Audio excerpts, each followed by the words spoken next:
All right, quiet on the set. All right, gotcha. This weekend, SEC football promo. Take 2. Hey there, ladies and gentlemen, boys and girls. It's your guy, Mr. Fingers, coming to you live from Zagnif Central. Hey, and I'm Colin P., your brother from another. What it is, Showbiz? I will tell you what it is, Showbiz. You guys, welcome to this week's edition of This Week in SEC Football. But before we get started, do us a little favor. If you're watching us on the YouTube, go ahead and hit the like and subscribe button if you have not done so already. We appreciate you much. And if you want to be a contributor to the show, a little something to help the cause, right down there in the bottom, in the lower third, in the crawl, rolling across your screen is the address for our Patreon page. We got some great perks for those of you that are contributors and regular viewers of the show, because we appreciate you so very, very much. So, Colin, my man, I think it's time to get this show started. What you say? My man, let's lay the hammer down. Oh, you know we gonna do something before 2 something. Club Shay Shay coming right at you right after this. Oh, hello, ladies, gentlemen, boys, girls. What Bama does, what Bama do. Have you ever felt? Are you listening? Damn.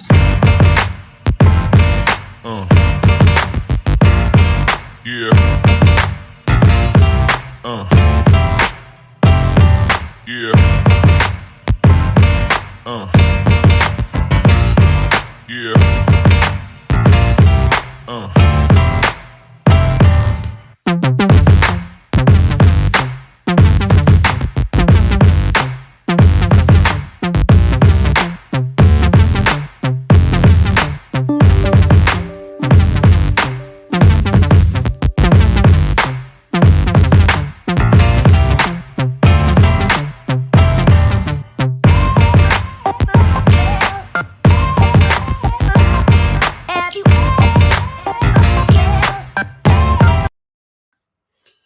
Hey, gang, what's going on? How you doing? How are you doing? How are you doing?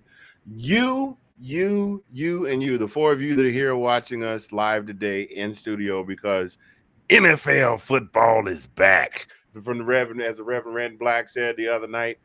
Oh, man, it's good to be here. Thank you for joining us for episode number 23 of season 2 of This Week in SEC Football. As always, I am Mr. Fingers, coming to you from Zagnif live in Central, and that guy right there is the brother from another, the sexy Mother Hubbard, the ace of base in the place in your face. I am very happy to be here. This is my favorite part of the game. Colin P. from the DMV, who don't care what you say, because the day is his birthday. I threw that freestyle on the end there. Oh man, that's what they call what they call bars. That's bars, absolutely bars. You're getting too good at that, man. What's going on, my man? Good to see you, bro. Happy birthday. Hey, what it is, show, because I'm doing good, man. Doing great. Had a good day at work. I had to take half a day for myself, went in at 10, got off at 2, you know what I'm saying? Got my boy off the bus, and we kind of hung out a little bit, but then mom came pick him up. I'm enjoying my birthday. You know how it is when you get older, though. I'm sure I'm going to be, like, as soon as we get done with the podcast, I'm probably just going to chill on my couch. Ain't going to be no use in going out and, hammering it down. I'll stay at the house and hammer it down. Oh man, you gonna lay the hammer down at the house, huh? That's right. Hey girl, what you doing? Nah, I'm just chilling at the house. Yeah, it's your boy's birthday. Oh, you rode through, bring some pizza rolls? Oh, that's what's up. Absolutely. So how you been, man? I've been good, man. I've been busy. What you think of that new intro, my friend? I love it. I absolutely love it. Yes, sir. I like it. You saw me jamming with it when the camera cut to us. You saw me jamming. I saw you, man. I saw you getting it in. Hey, shouts out to our guy Andrew Faubert, friend of the show. We call him, for those of us, we call him. We got another nickname for him. That's for us though. We go keep that. But he was the one that started this whole thing with everybody else going, man, maybe we need to start, all the Let's Talk Football shows had it. With that, I hope the internet connection is holding up, because I'm kind of doing this thing where it looks like I'm jumping around there. Anyway, you're going a little in and out, but you be back now. You good? Yeah. Well, anyway, We want to thank you guys for tuning in. We appreciate you. We're not going to keep you long today. We just want to come and talk about a few games that are on tap this weekend. There are several games on tap this weekend. We're just going to talk to you about a few of them. The first one we're going to jump into, of course, what we're going to talk about. First off, we're just going to jump right into it. We're not going to miss no words or nothing like that. We're going to get it started. We know that this team was ranked number 1 in the country when the polls came out. And as Colin likes to say, The Bama does what Bama do. So Alabama beat up on Utah State. And this week they're taking on Texas. Now, Yep. I'm going to come to you first. What you got for Bama, Texas? I mean, we both know that after last year, Bama's got an extra grind. They're going to come out hot, and they showed that. I mean, I don't know if that's really a test to actually put them against Utah State like that. I mean, we kind of figured they were going to do with Utah State what they did. Texas, I mean, that's another story. I mean, you look at them. I mean, I don't know. Like we talk on the phone. Anything could happen. You know what I'm saying? But I don't foresee that Alabama's going to have too much trouble with them. I mean, they're picked to win by 20. I think they're probably going to win by at least 30. But I don't know. I mean, maybe we get a surprise and Texas gives them a game. I don't know. What say you? I mean, like maybe it'll be a game. The first half, you know how Alabama does. I mean, like first half they may dangle the carrot a little bit, and then second half they run away. I don't know if that's going to happen now. I don't think so. I think Nick Saban's goal this year is to humiliate as many people as possible. I can see that. Not happy with having lost the national championship. He's not happy with what Jimbo Fisher has had to say. He's not happy with NIL situation. You're getting some happy birthday love in the comments from man AJ Johnson's out there watching. I appreciate y'all. Our boy Donnie's watching. The Godfather threw us a little shout out there. I know a lot of people right now are watching Bills and Rams, and that's perfectly okay. We haven't gotten to that status yet where people will choose us over NFL football. So that's perfectly all right. We still here. Maybe one day. Nah, bro. We got a long ways to go. NFL got a 100-year history and a multi-billion dollar bankroll in front of them. Hey, I got a question for you, Fingers. I mean, since we're talking about Alabama, Texas, what do you think about this horns down thing? The guy, I think it's getting way out of hand. I heard about that they're going to penalize anybody that does horns down. I think they're doing marvelous things as far as in terms of trying to keep the players safe with the calls, in terms of like targeting and horse collar tackling and tackling below the knee and blocking below the knee and things of that nature. But I think some of these penalties are just getting silly. I mean, it comes down to what feelings. I mean, it takes away from the rivalry stuff. You know what I mean? In my opinion. It's not like they're throwing around racial slurs, demeaning or minimalizing any group out there, whether they be minority groups, whether they be gender groups or classes or anything like that. They're just saying, "Hey, look, we're better than you." Horns down, boom. And it's not like they're throwing mustard, man. Yeah, they're not throwing. I mean, hand gestures is what it is. That's all it comes down to. I mean, that's a collegiate. I mean, that's a rivalry type thing. They take it away from the fun, in my opinion. So we got a thing here. Mr. The Godfather says that's hey, Sean, that name is sticking, brother. Every nickname we give you sticks because it's true to form.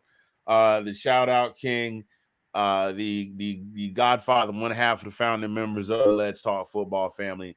He says that there's an upset alert, and he says, "Prove me wrong," without talking about NIL last year or Georgia. Now, if you're talking about an upset alert for this week, as far as Texas and Alabama, I'm kind of here for it. Now, the reason that I say that, Alabama has a relatively young team. They did show up and show out against Utah State last week. You got a Texas team that did return a goodly amount of starters. They looked really solid. Yes, everybody had their tune-up games last week, but they looked really solid. Offense looked solid. Defense looked solid. Now, here's the thing. The key to Texas, one of the keys to Texas winning this game is that Alabama played a really complete game last week. Offense, defense, special teams, whole nine. Texas is 5 for 13 on third down against University of Louisiana Monroe. Okay? I could see if they were playing Oklahoma or an Ohio State or a Michigan, they went 5 of 13 against ULM. They're going to have huh?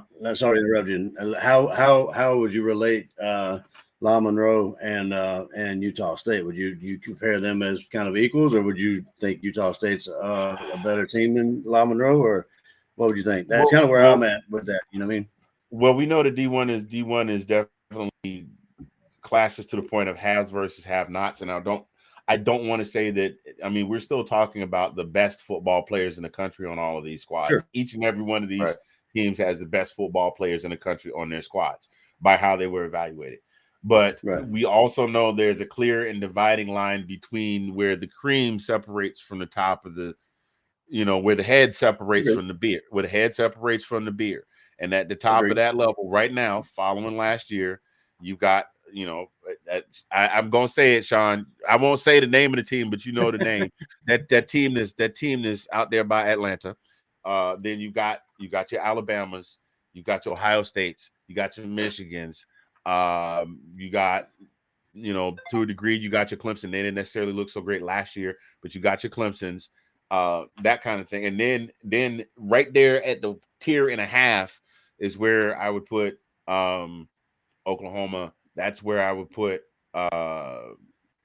I forgot to mention Michigan in there also. I put Michigan top tier because at least based on last year. But then you got your Ole Misses, you got your Texas A&Ms, you got your Arkansas, you got the scrappy teams of those 8, 9, 10 win records. So, well, I'm okay. What? Let me back up. What was the question? Like upset alert? Was he saying like this? I think the question is that Sean is saying that this game is right for upset alert. And I think this game right here that we're talking about. And if I'm wrong, Sean, please let me know in the comments. I think that's what he's saying.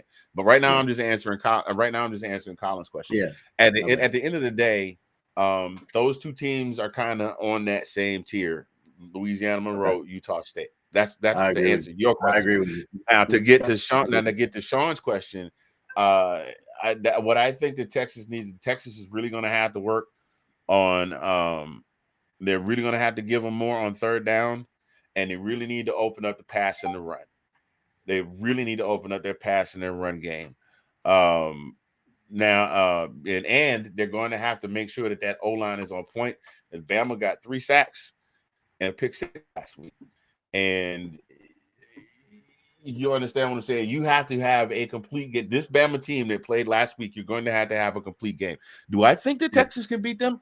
I 100% agree with Sean that this Texas squad can beat Alabama. Last year, any given Saturday, pad on pad. We talked about that all the time. I'm not going to disagree with you on that, Sean. I think this game is a little more evenly matched up than everybody's giving it credit for. They talk about the SEC bias, and then there's SEC bias, and then there's Bama bias. So they're getting both of those. I think they're evenly matched. It's just a matter of what it's going to come down to is execution and coaching on the Texas side is what it's going to come down to. Yeah. So, I mean, you mentioned something earlier about, Bama being young.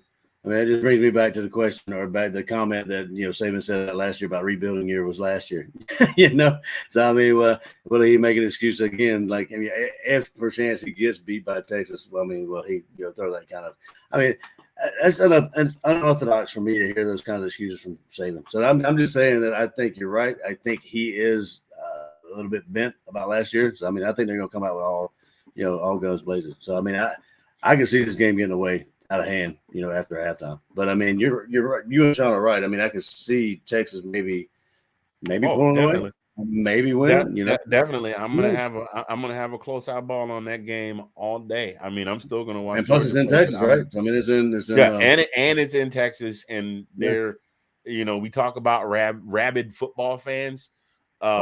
Texas is still a hard play. Aside, he just wanted us to break it down by talking about the team in the game. Can they beat Bama? Yeah, it's 100%. Absolutely. Yeah. Okay. No, I see what Sean is getting at now. I see what Sean is getting at now. I think they match up. Oh, I think they do. They match up O-line to D-line just based on what I saw last week alone. Their O-line can match up with Bama's D-line. Their defense can match up against Alabama's offense.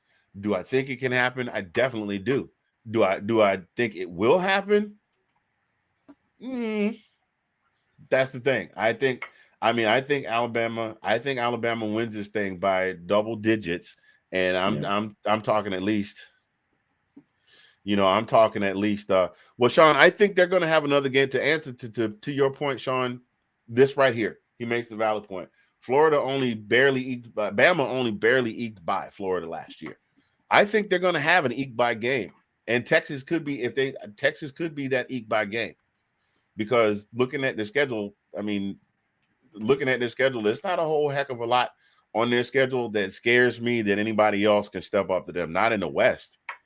Ole Miss has taken a step back, not a huge step back, but Ole Miss is taking a step back. Arkansas, I got to see a little bit more. I got to see more out of Arkansas.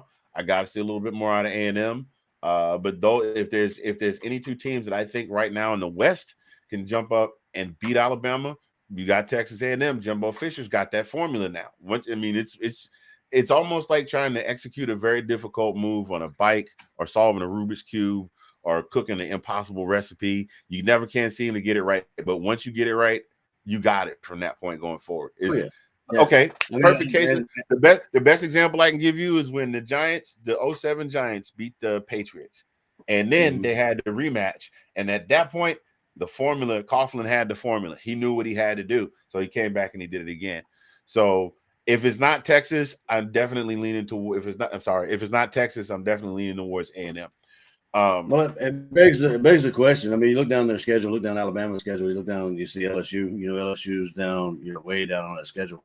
And, depending on what Brian Kelly does, what kind of improvement he has between now and then, could you see that being a test for him?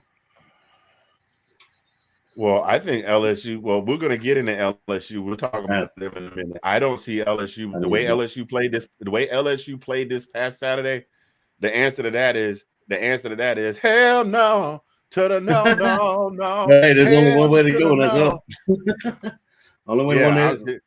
Wait, you think that LSU team that played on Saturday is going to be Bama? What?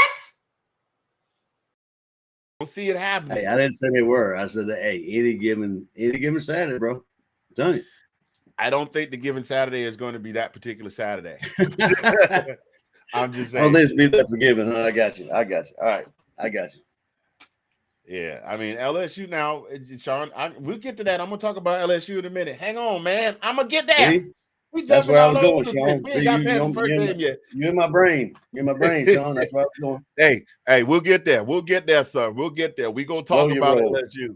We're going to talk about LSU in a minute. Skip Bayless, it is not your turn. We know what LSU did this coming Saturday, but we're going to get to that in a minute. We're going to move on. So we can't get much worse, but maybe we can. It's my first game, but maybe we can get worse. I don't know yet. Yeah, now the next game that I want to talk about, matter of fact, since Sean brought up LSU, we'll go ahead and we'll jump into that. LSU has Southern this coming Saturday. Now, that might not be on paper. That might not be much of a challenge per se for LSU. But this game is essentially going to be the do or die litmus test for the season, I think, for both Brian Kelly and LSU. Period. If they go out there, I mean, there can be no other acceptable outcome for this game other than a blowout. They can't barely eke by. They can't fall behind and come back. They've got to go out there and run Southern. Good Lord, the water's getting me again. They got to go out there and run Southern off the field. There's no line on this game anyway. So I mean, that should because like Sean said last week, LSU came back and almost tied that game. Were it not for my personal opinion, were it not for those two bad special teams plays, we're talking about an entirely different outcome altogether. Sure. I mean, And even then, LSU was lucky that FSU muffed that pitch attempt down on the goal line. Again, I don't know who does that at all, why they do that. But one of the keys to the game for LSU is they've got to get their wide receivers more involved in the game. They've got to get them more involved in the game. Jaden, he had 114 yards rushing. That's all well and good. That's all well and good when you're not struggling to win. That's all well and good when is that what he said on First Take? I didn't even see First Take. Stop playing with me. Is that exactly what he said? I didn't even see First Take. What did he say? Repeat that. I guess Shannon Sharp must have said there would have been a different. If I'm guessing, he said, "You know what, Skip? If it hadn't been for those couple of muff punts, then maybe we'd be talking about a whole different game altogether. Brian Kelly would be the hero of LSU, and they'd be having a ticker tape parade down the middle of the street. That's all I got to say about that. That's probably exactly what he said. I didn't even see First Take today. I didn't see First Take at all. But I feel that Jaden Daniels is a truly gifted athlete. We saw what he did last week, but when you are trying to rebuild a program, he asked why they ran a toss at the goal line. Okay, see, one of the two. I knew it was in the neighborhood. See, you know what? The one thing about Shay is I don't need a GPS, but if you give me some general directions and put me, say, turn left at the Kroger, I'll be in the right neighborhood. I'll make my way there because you know wherever Shay go, that's where the party's gonna be. But my point in that is that God, I forgot where I was going with this. When you're definitely in a rebuilding season, it's good to have superstars, but you have to have everybody contribute to the game because you got a lot of guys came back this year because Brian Kelly came. A lot of guys came back this year because they came back because they wanted to, there were some guys that were underclassmen that are still there. They were underclassmen when they won the championship. They wanted one more shot at one more run at it. And these guys came back. They might have been considering transferring after they let Coach O go. And they're like, all right, they're bringing in Brian Kelly. I'm going to stay. Let's see what this is going to be. And if you got this one guy, you got this one guy being a superstar, the Eddie Kane of the Five Heartbeats. And I was going to say that he was the leading rusher and the leading passer. Like he did everything. Yeah. Like it was right. Like, He had 114 yards rushing and like 200 yards or passing and 2 touchdowns. Like he was the show. So you're right. I mean, they need some other people to step up. And like I said, that's well and good if LSU had a better than if LSU had won anywhere between 8 and 10 games last year. 8 or 9, even 8 or 9 would have been acceptable given all of the circumstances of what was going on, the players that they lost to the draft, Coach O kind of falling off the wagon, literally and figuratively. That would have been more acceptable. But this is a team that floundered last year. This team, they don't just need that spark from him. They need, as a quarterback, his job as a quarterback. He is the head of that team on that offense. His job is to spark all of his guys. You understand? Yeah, he needs a supporting cast. Like every other football, he needs a supporting cast on offense, and he needs somebody to help him out. I mean, they need this win. The reason that they need this win is because they're going through murderer's row. After this week, 8 of their last 10 games are all in conference. They are playing in this order.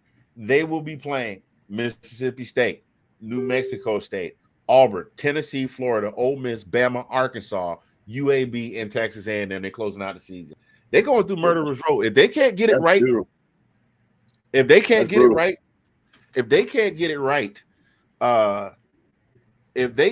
it right this weekend, they might as well go ahead and wrap it up. Now, to go back to our picks, Colin and Sean picked Southern to win, and I just went out on the limb and picked Southern. Colin and Sean both picked LSU to win, and I picked Southern to win. I just went out on a limb just to be the outlier. Do I realistically think that Southern could win this game? How did we do week 1 with all our picks? I'll get with you on that. We'll talk about that next week because I didn't even bother to extrapolate that. And we didn't go through all of the teams. I think we stopped short because the season started. So We'll get there. We'll get there. That's another Jameis Winston. We'll get there. Week 1 is coming up. Week 1 is coming and gone, but we'll get there. But here's another thing. So they're going through Murderers Row, number 1.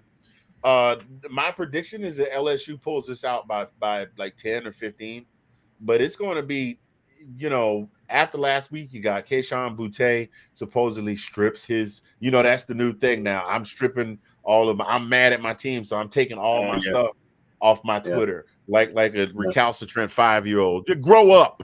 That's all I got to say about that. You're a grown man. You know better than that. You just take all your toys and go home because you didn't win a game. Son, if you've been playing football long enough, and one thing that you should know is that sometimes you're going to win and sometimes you lose. It's not how you handle things when you win that make you a great player. It's how you handle things when you lose. That's Shay Shay's word for the day. Listen to Unc. I played for a few years. I know a little. You ain't going to get no trophy. Yeah, you ain't going to get no participation trophy. Not in this league. You're not. What was it say? So he's got 3 receivers, right? That came back. 3 receivers that came back, and I wrote the names down, and I wanted to make sure I pronounced it properly, Sean, just so you know. They got Jeray Jenkins, Malik Neighbors, and oh my Lord, Kyron Lacey. I can't read my own handwriting. But last year, those 3 receivers, they struggled on offense with their passing game last year, but those 3 receivers combined for 1,500 yards and 14 touchdowns. Last week, Jenkins was the only receiver. He got 2 touchdowns. He had 46 yards and 2 touchdowns, and all 3 of them combined for 80 yards in reception. 3 receivers, 3 of your returning experienced receivers had 80 yards combined receiving, and Kayshon Boutte only had 2 passes, 2 receptions for 20 yards. You got to get your receivers involved in this game, because if you're playing Southern, this is HBS, this is HBCU. Yes, they're a smaller school, but they study tape too. They're going to go in there and say, they got no passing game. We're going to run in there and load them up. We're going to load them up in the box on the run and hopefully tire them out, even though we're a smaller school and they might be bigger, stronger. We're going to try and tire them out in the box and force them to pass. Yeah. So he needs to spread it around a little more too. I mean, like, he did. He hit 4 or 5. Yeah, he did. But one pass here and there. He hit 6, 7 different receivers in the game. I didn't write all their names down. He did hit 6 or 7 different receivers. Oh yeah, I got it here.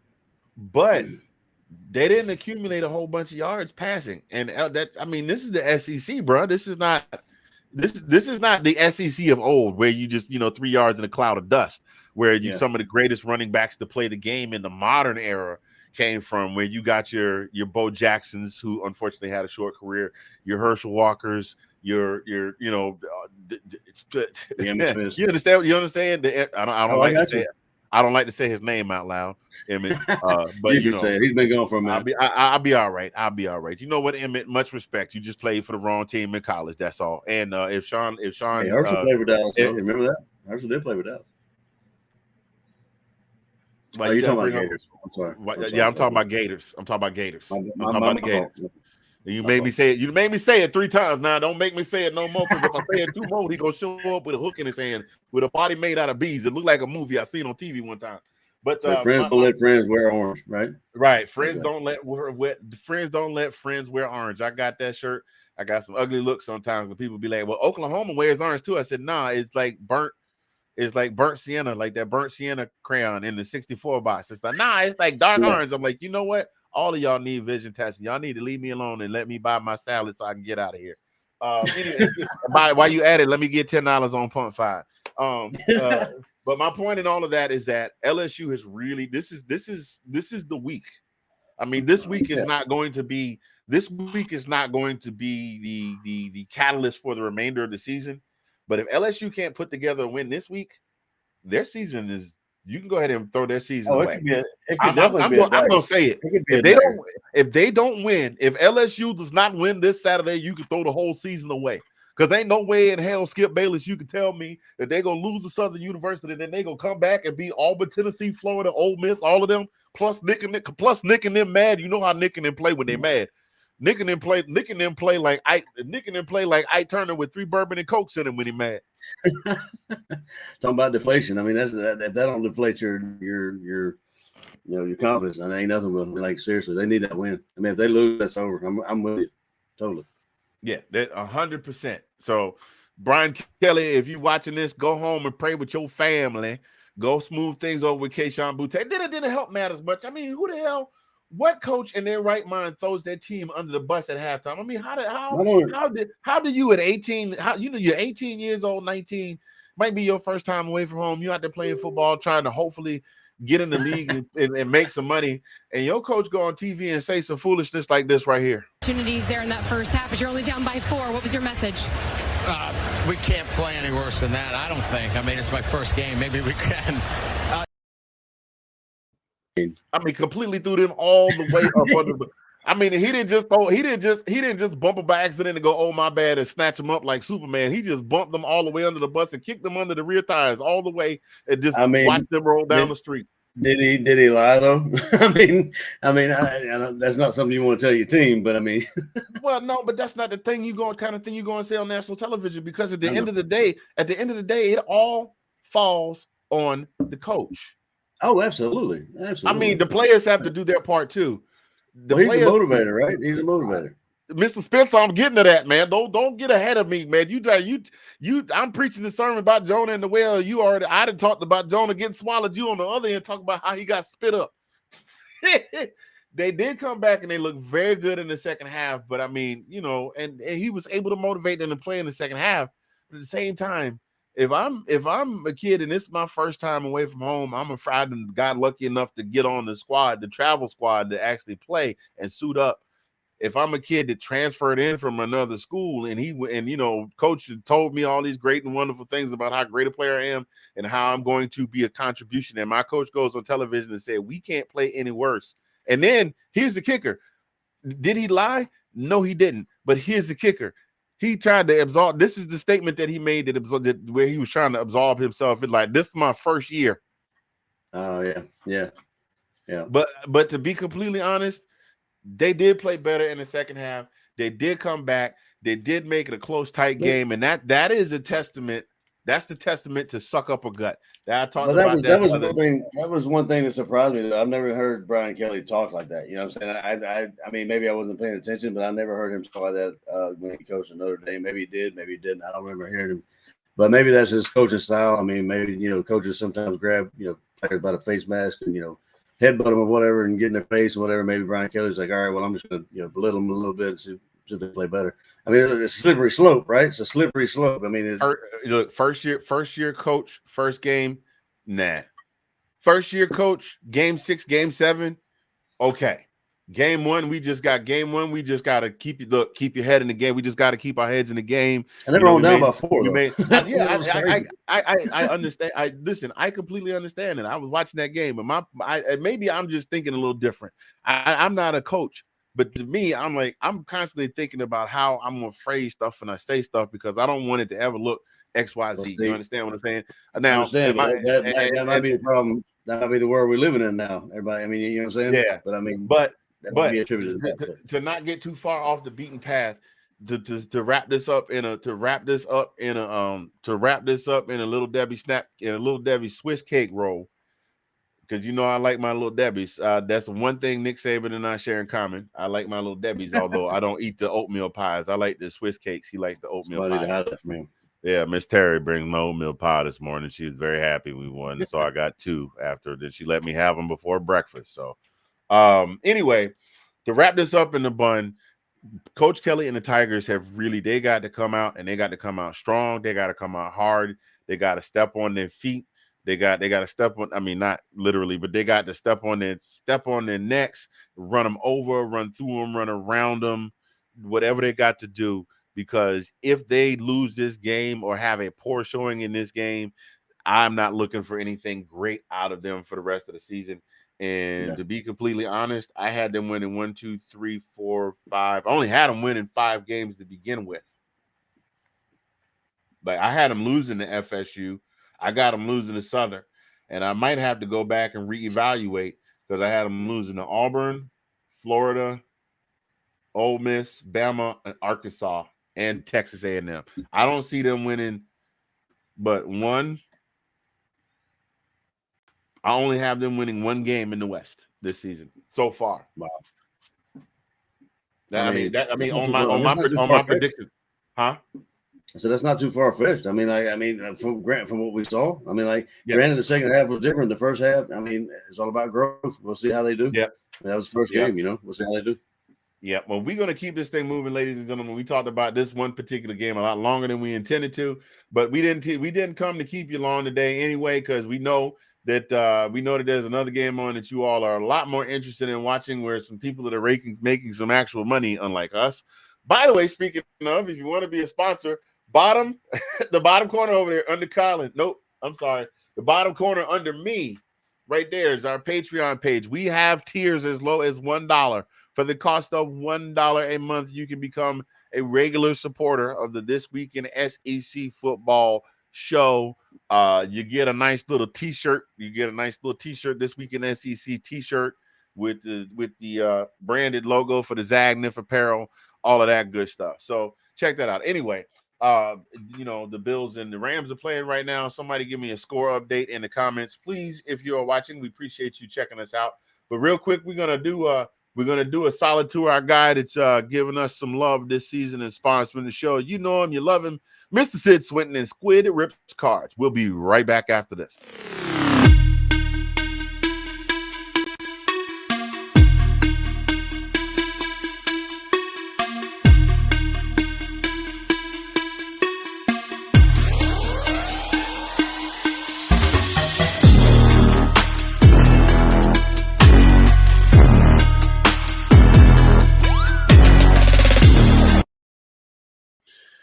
Yes, indeed. That's our guy, Sid Swinton, Squid Rips Cards. Find him on TikTok. He's live a couple times a week. He's also on Sundays, part of the Let's Talk Football family of podcasts. I got it right this time. I didn't call it the Let's Talk family. The Let's Talk Football family of podcasts with Let's Talk Fantasy Football. Along with his lovely Mrs. Swinton's pop quiz. I missed that. I hope that'll come back soon. That'll be back when they do Let's Talk Football in the morning. We're gonna move on to our next game, South Carolina versus Arkansas, and we're really just touching on a couple of games that we think will be some key games this week, some key matchups that could affect the outcome of the remainder of their season and their potential standing in either the playoffs or a shot at making it to the SEC championship. I want to talk about South Carolina versus Arkansas. I'm going to come to you first and let you give me your 2 cents while I check the comments here. I would just say that Spencer Rattler needs to show a little bit more than he did last week against Arkansas. Guarantee. I'm sorry, I meant to say amen, but yeah, I agree with you. But I mean, he didn't show me nothing. Like, honestly, he showed me absolutely very minimal on the way he was touted and being this player he was supposed to be. Didn't really show me much. So, I mean, he's got to either develop more or to play calling. I don't know what. I'm not sure what needs to change. But he was only 23 or 37 for 227 yards, 1 touchdown, 2 picks. That's it right there. And KJ was pretty stellar. I mean, like, he was 18 for 26, 223 and 3 touchdowns. So, I mean, it just depends, how Spencer Rattler plays, and and you got Bell. He's got to run the rock. So, I mean, this is an 8.5 point game. Arkansas was picked by 8.5. So, I mean, I can definitely see them 8.5. 8.5? Really? I don't know, man. We all the way around, we picked Arkansas to win this one. Yeah, I'll stand tall with that. Especially after what I saw this past weekend. I mean, you can't. Not only will they win, they'll cover. The biggest complaints about Spencer Rattler was his inconsistency, his inconsistency, and he didn't really seem to be seeing the sample size that I've gotten of him in college now with his years at Oklahoma and now his first game at South Carolina. It makes me wonder if he's one of those kids that was just great because he played in a league that didn't have a whole lot of competition. I mean, people are saying the same thing about, not to get into this other discussion again, because we're going to let that rest till the off season. But a certain young man who's got a famous uncle and a dad that played dad and granddad that played at professional level, who's playing mediocre at best right now, but is being very highly touted as a recruit. Maybe it's just that he played in the competition wasn't all that great. Now he's in the and we've talked about this before. You go from And that's the certain danger. levels. That's the danger of hopping conferences. You know what I mean? And that's the danger of thinking you're going to get in when you fit in, and it's not going to be the same. It's not going to be what you thought it was. I mean, maybe it needs to take a little bit of time to get comfortable. I mean, I don't know. I mean, maybe He's been playing college ball 3 years now. It's the same no matter where you go. The plays might be different. The stadiums might be different, I mean, but it's the same. Your goal. Yes and no. I mean, you got to. No, man, come on with that, man. I'm just SEC saying, is a little bit faster. I understand that the SEC, but no, it's football. Football is football no matter where you play it. Football is football no matter where you play it. And I'm trying not to go into the Shannon Sharp, but let's be real. Your goal is to either get 10 yards in 4 plays or to get from this point to the other guy's end zone and do that repeatedly and have more points than them at the end of the game. That's the simplicity of the game. Now, how you go about doing that might be the complicated part. But this boy been playing football, I would imagine, since he's 5 or 6 years old. He ain't figured it out yet. That's all I'm trying to say. No, I got you. I understand. I mean, at the same point, you can't deny that different conferences like that. I mean, like coming from where he came from, you know, and we got to. There's other fighters. There's other fighters involved, like the protection. You obviously got to have O-line protection, that kind of stuff like that. But I mean, and their offensive line is doo-doo. It's trash. Yeah, it's their trash. offensive line is doo-doo. Yeah, like their offensive line. I mean. Now, but let's be honest. How many quarterbacks have changed conferences, right, and had immediate success? I mean, I have to go look that up. I don't even know. So I'm saying that would be a good thing. Conferences and had immediate success. Yeah, I mean, like say, you know, like his situation, like Cam to the Newton. SEC. Cam Newton, where did he come from? Like, I don't even know. I can't remember. No, I take that back. He was at. I'm sorry. He was in the SEC. He was at Florida. Then he went JUCO. Then he came back to Auburn. But he didn't really see much playing. He didn't see a lot of playing time. But he didn't see a lot of playing time. He didn't see a lot of playing time because that was the Tim Tebow era. So he got his first real college playing time at a junior college. So he came from a junior college to the SEC and he found success. But there was already a blueprint that was built for him to be successful. Yeah, no, I mean, I agree with what you're saying. I guess Sean put it better in words than I did. You know, maybe they don't do well in systems they're not used to. Basically, is what I should have said. Sometimes, you know what I mean. But you know, I mean, okay, all right, and I'll give you that. And it's the thing for me is it's hard for me to. I know he's an anomaly, but that guy that was a 6th round draft pick from Michigan that Kate loves so much. But you know, he's played for. He played in the same system pretty much in New England for most of his career. Then he came to Tampa Bay, and boom, he thrived. Now, my son's name, right? Now, did they adjust their system and bring in some pieces that Tom Brady needed? 100%. But at the same vein, Tom Brady is a very skilled player. Very skilled player. Yeah. You know, at the pro level, we saw Kurt Warner. Kurt Warner went from St. Louis to Arizona and had some of the same level of success. I mean, damn, there's a big difference in the pro and college. What's that? Yeah, I mean, it's NFL. No, that's the one commonality is NFL team. The NFL team is all the same caliber of players, right? My point was like coming from like the Pac-12 to the SEC. You know, you can't deny the SEC's faster. Like a defensive lineman. I mean, look at Big Baby. You know, he was a big boy. He ran a 4.6. You know, I mean, you're running for your life. If you're I'm smiling because I know Sean has got his notepad right now and he's keeping account of how many times we mentioned Georgia. So Sean just went, I knew they couldn't get through a whole show. I don't think we mentioned Georgia that much. I don't think we have either. But not even once, really. well, just now. But I 100% agree with you. But at some point, you got to stop going, well, we just can't beat the SEC because they're better.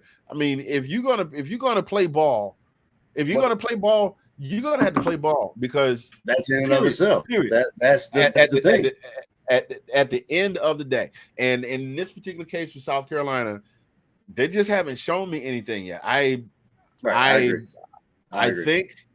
think that Shane Beamer can do great things for South Carolina. I think I want to. I mean, we're only 1 weekend, and you never can tell. I've seen teams start off absolutely hard and then run the table and just have a great just kill the rest of the season. So now, having said that, key to the game for South Carolina is going to have to figure out that defense is what kept them in that game. Their defense looked really good. The defense is going to have to figure out a way to shut down KJ Jefferson, because if he can't beat you with his arm, he'll beat you with his legs. Period. Absolutely right. And that's going to be the key to the game for South Carolina. Arkansas is going to have to figure a way to keep the defense off of KJ Jefferson. That's I hate to simplify it, but that's about as nutshell as I could put that, man. I mean, in South Carolina, their leading tackler was a defensive back with 5 tackles. So, I mean, your gotta do something with that. tackler. Yeah, you got to get more out of your front seven. Exactly. Another game I want to touch on. Let's see. Another couple games here real quick. Kentucky, Florida. Kentucky. Let me see. Do I have my notes on Kentucky? I don't have my notes on Kentucky. Yep, I do. I have them right here. But don't have their win-loss total. I think I had them going 11-1. You had them going 10-2. Now knowing that they don't have Chris Rodriguez and we don't know when he's coming back, I might have to adjust that total something, which means that, with him not having his leading rusher, that means that opposing defenses are just going to key up on his receivers. Right. So but there's already been Baltimore material. I can't remember who was it. Somebody from Kentucky already said something about Anthony Richardson. So he was gonna, be running for his life. I think it was one of the, I don't know, it was maybe a linebacker or something. I can't remember his name. I'll try to find it. There's already somebody said that. But and we had I'll definitely watch this game. So I'm looking at the line. The line, they got the Gators at 6.5, around at 51.5. Where's it at? Is it in Gainesville? Yeah, it's in Gainesville. Yeah, that game is in the swamp. So I don't have my notes on that. Wait a minute, is that Auburn? Yeah, I don't have my notes on that one. I think that we picked Kentucky to win that game. Then that because we did all of our picks based on what we saw last year and what their potential was. So I think you and I had Kentucky pick to win that game. I think Kentucky can still win that game, but they're going to have to. The receivers are going to have the ball out. 100% have the ball out. And so let's see the other game that I wanted to touch on really quick. Tennessee and Pitt. Josh Heupel's got those guys eating the Kool-Aid. He's got them drinking the Kool-Aid. There's the horn for Mr. Fingers. We got a flub there for Mr. Fingers. One time for Mr. Fingers with the flub. Oh no! Oh yeah! Oh yeah! Eating the Kool-Aid. That's the new phrase. That's gonna be the new phrase. Eat the Kool-Aid. He's got him believing after that big win last week. I think. But Pitt looked really good. Against West Virginia. JT, their defense wore JT Daniels out. For sure. He still showed poise and grace under pressure, but their front five is nasty. So Tennessee, I hope you got something. I hope you short it up. Strap up. That's all I got on that one there. They picked by 6, so that's. I still see Tennessee's 24. Pitt is 17 now. I could see them. I could see Tennessee pulling away with this one. I think we did get a comment from our boy AJ on the Facebook. He in terms of switching conferences, he said that Troy Aikman left OU and went to UCLA. Now, while I would say that was a step back, I'm also thinking of today's Pac-12, forgetting that at that point when Troy Aikman was playing, the Pac-12 was no slouch at all whatsoever. You had UCLA, USC were really doing things out there. Washington was also better than decent. BYU was winning. I know BYU was not in that conference. Baylor was winning, right? And now the Big 12 was also, but the Big 12 was also hella conferences. That was, I worked with a guy that played for the '85 championship team. He played with Boz. He's an IT guy working with me right now. That's real awesome. Real nice dude, real solid dude. What was the other game I said that we were going to talk about? Vanderbilt plays number 20, welcomes number 23 Wake Forest. Our good friend Sean Spencer called it. He said 3-0, baby. He said there's a very real possibility that Vanderbilt could be 3-0 going into week three. Because remember, they played in week 0, so we're only on week 2. Vanderbilt's getting ready to play their third game in week 2. So by week 3, Vanderbilt could entirely be. I'm not really going to do a breakdown on that per se. But I am personally stoked for Vanderbilt. Okay, I know they're in the same division. Let it be known. I know they're in your pick has changed. Who? Sean said his pick has changed because Hartman is back. What pick is he talking about?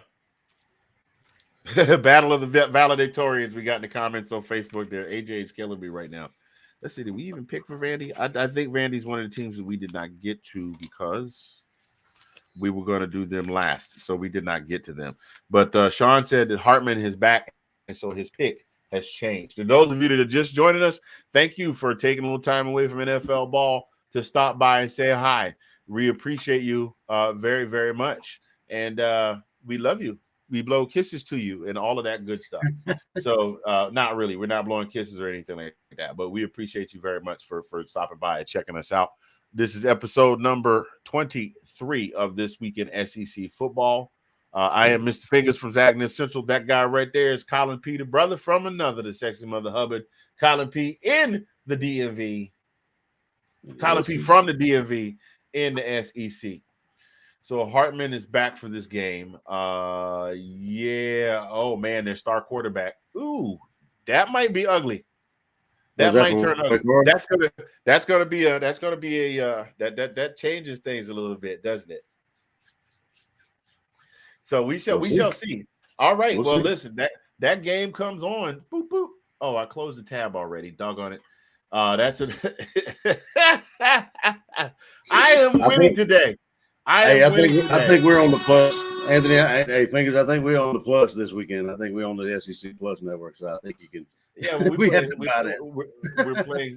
we're playing Samford. We are playing Samford this week, so I understand why we're on the SEC Plus this week. There's other games that are more fitting to be on the bigger. I mean, I still want to see it.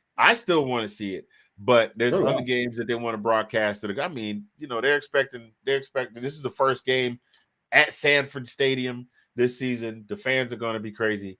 But when they asked Sanford's coach what he thought about playing Georgia this week after their performance against Oregon, he had this to say. Ain't nobody worried about no Georgia. Is what he says. That coach says, give me that check. I don't care how much you beat us by, just give me that money. Yeah, right. So we got that going on. But ladies and gentlemen, we're not, like I said, we didn't intend to keep you long. We didn't intend to do a whole hour show. We really were going to touch on 3 or 4 games that have some key consequences and repercussions for could have key consequences in the rankings in the conference and chances at getting to play in the conference championship and potentially maybe a national championship as well. We wanted to touch on those, but we thank you so much for stopping by and joining us today. Colin, my man, I didn't even do the thing for the 2-minute warning. We're just going to do a quick 2-minute warning here. And but before we do that, what did I want to do before we do that? Let's see. I'm going to do, let's talk about a couple. Let's see.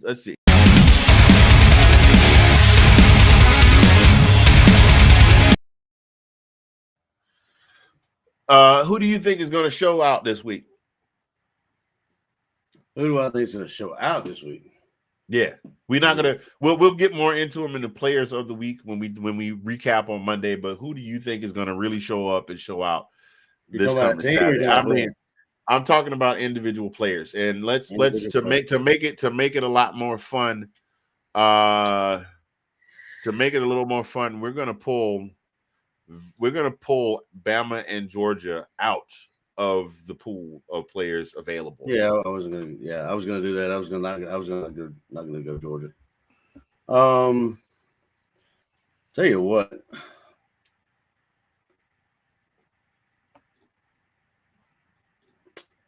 I think Mike Wright's going to actually play well against Wake Forest. I think even though the quarterback's so I guess he's back for Wake Forest or whatever. I guess he's starting quarterback. Yeah, or whatever. he is. So yeah, I think. I mean, I just think he's just. I think he's a talent that probably going to show his behind again this week. I mean, provided that his again short supporting cast helps him out. He's got a good protection. I think they might give Wake Forest a game. To be honest with you, I think Mike Wright's going to be he's going to be a player of the week. Okay. I'm going to do something that I don't normally do, not during the regular season. I'm going to give props to a Florida Gator. I knew you were going there. What?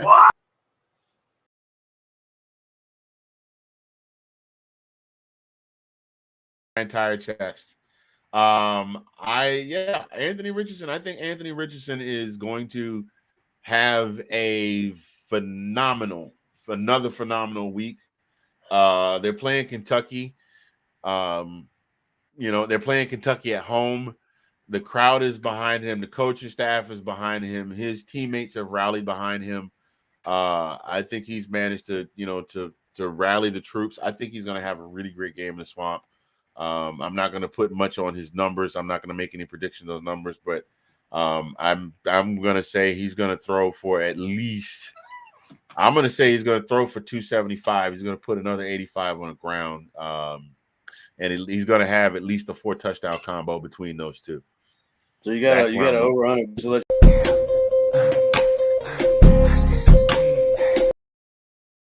Yep, that's my watch. That's my watch. This player of the week is Anthony Richardson of the University. I was going to say, and y'all can go ahead. Those of you watching this show right now, if you have the ability to do a screenshot, go ahead and clip that, because that's going to be one of the few times you're going to hear me say that an active University of Florida player is going to have a great game, and I wish him well. Now, what were you going to say, man? I cut you off. No, I was going to say the over-under is 51.5. So, I mean, you think it's going to be do you think it's going to be over? You think it's going to be a shootout? Do you think Anthony Richardson, do you think they're going to be throwing the ball? Or they're going to be running the rock? What are you going to do? Well, it's going to have to be. It's going to have to be for Will Levis, because he doesn't have Chris Rodriguez, unless they have done some serious work with their backup running back. It's going to have to be a shootout on his part. Well, I mean, Will Levis had no problem last week. He had 3 touchdowns, 303 yards. I mean, I know. That's what what I'm saying. But the DBs are going. Like I said, the DBs are going to queue up on him if they don't.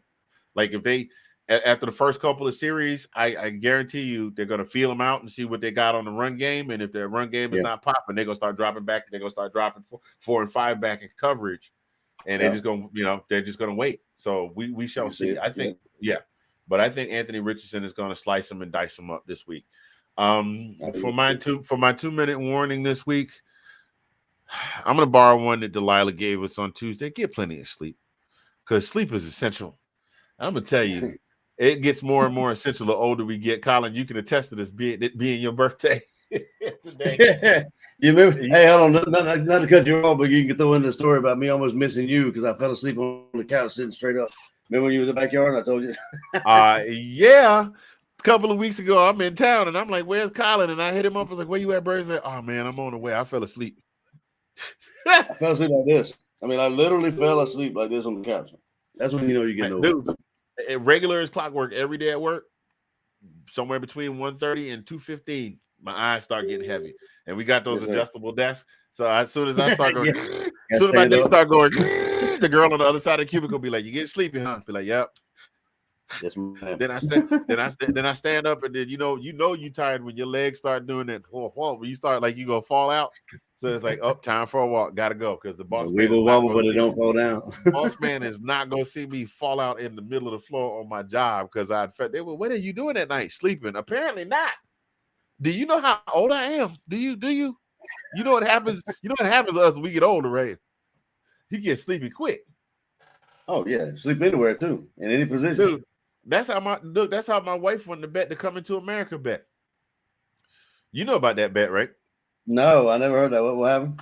My wife and I have had a standing bet, because I can recite the whole dialogue from the movie, right? And so we had a bet. The bet was, if I get to the first half hour without doing any dialogue from the movie, she would take me anywhere in the world, not in the world, but anywhere I wanted to go eat. Not in the world, but in DC, because we were living in DC at that point. I take you anywhere you want to eat, if you go through the first half hour. And I couldn't do it for the longest time. We were married. It was 6 years ago. 6 years ago when she finally won that bet. And at that point, we had been together for 7 years. Wow. And the only reason she won that bet was because I was working for the post office at that time. I had to work that day, but I had a light route. I got home. I said, let's watch Coming to America. You know, that's my birthday thing. I put the movie on, and I think I was nodding off, but because I heard, well, I'll be damned. You did it. And I said, what did I miss? And she said, I won. She said, you won the bet. I said, I did. And yeah, but because I fell asleep. You sleep talking, not talking. You sleep talking. Yeah. So anyway, just make sure you get sleep. Sleep is important. Eat well, sleep, get plenty of exercise. It's not a guarantee that you'll live forever if you do that, but you definitely have a better quality of life. And that's all I got for my 2-minute warning. What you got, Doc? Yeah, man. So it's your boy's birthday. I just went another trip around the sun. And I'm 46 for y'all don't know. My birthday is 9876. So I'm, creeping up on Mr. Handy there 1 year at a time, keeping up on you. But no, I was just saying enjoy and enjoy the time of your life. You know what I'm saying? I was talking to the guys at work in our little group chat or whatever, and I said, good morning, and evidently we were having a kind of a busy morning, and one of my buddies said, nah, far from it. I said, man, you know what? I said, I just had a birthday. I woke up. I was able to wake up. I'm vertical. It's a good morning, So just take the little things, as long as you wake up and you're vertical, that's what I say. Hey, ain't nothing that bad. You know what I mean? Everybody got their problems, of course. Well, wait a minute. If you vertical when you wake up, that means you slept standing up. No, I'm woke up and I'm vertical. I got you. I'm just giving you vertical. I'm giving you a hard time, man. Damn. See, that's how I know you're getting old. You can't catch the punchlines on a joke. What does he mean? I don't get it. We woke up vertical. What is it? I was in the bed. Hold on. This is third. This is number 3. So I mean that's probably why too. So. Yeah, ladies and gentlemen, y'all go ahead and tell Colin happy birthday and good night, because he'd probably be conked out half hour later. I'm gonna hit it tomorrow.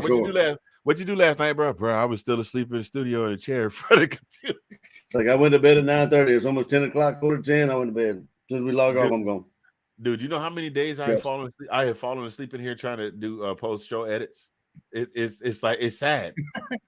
It's sad. I'll be in here. I'll be like, babe, I'm going in here. I'm gonna do a few post-show edits for an hour or so, and then I'll be out. She's like, okay. She's just looking at me. Next thing you know, I'm like, yeah. Now I'm like, what? It's 2 o'clock in the morning. Yeah, man. I'm definitely with what you said. Get your sleep, eat your stuff, eat right, do the best you can, and just enjoy every year you get to, to get to experience. That's me personally. I'm happy to get another trip around the sun. So. Yes, sir. Appreciate you, man. So listen, y'all, we appreciate you guys tuning in. We're gonna let you get back to the ball game right now. It's my understanding at the half. It is 10-10. The Rams just kicked a 68 yards.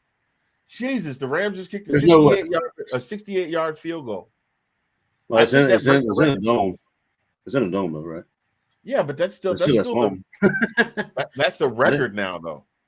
I didn't mean to make it sound like it was nothing, but I mean, yeah. I mean, easier to kick a field goal in a dome with no wind and precipitation and stuff like that. But still, 68 yards.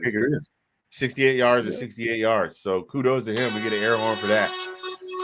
But we do appreciate you. We will be back on Monday, ladies and gentlemen, to talk the recap of this weekend's games.